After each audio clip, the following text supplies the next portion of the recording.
চলমান সংঘাতের ভয়াবহতায় দক্ষিণ লেবানন থেকে পালিয়ে আসা হাজারো অন্তঃসত্ত্বা নারী এখন বৈরুতের আশ্রয়কেন্দ্রে মানবেতর জীবন পার করছেন। গত ২ মার্চ থেকে শুরু হওয়া যুদ্ধে এ পর্যন্ত বাস্তুচ্যুত হয়েছেন প্রায় ১ মিলিয়ন মানুষ।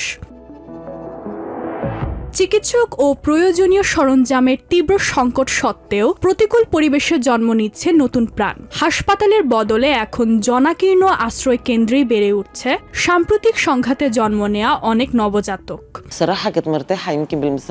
সত্যি বলতে হাসপাতালেই হয়তো আমি বেশি স্বস্তিতে ছিলাম। এখানে আসার পর থেকে সবকিছু নিয়েই আমি চিন্তিত। 2 সন্তানকে নিয়ে এই পরিবেশে কিভাবে টিকে থাকবো? নিজের বাড়ি হলে হয়তো সবকিছু অন্যরকম হতো।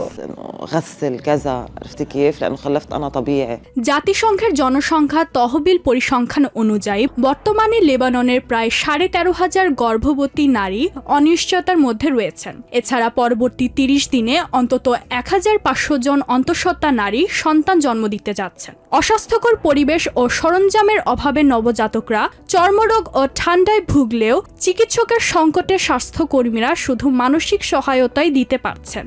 যুদ্ধের বিভীষিকা কাটিয়ে একটি নিরাপদ আশ্রয় ও সুস্থ ভবিষ্যতের প্রতীক্ষায় এখন প্রহর গুনছেন এই বাস্তুচ্যুত মায়েরা। নিজের ঘরে ফেরার স্বপ্নই এখন তাদের একমাত্র বেঁচে থাকার রসদ।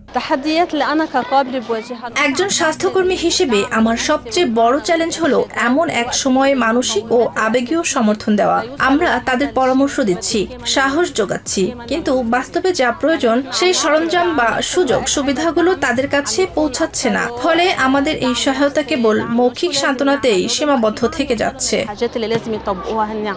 ইশরাত জাহান, TVN 24 নিউজ ডেস্ক।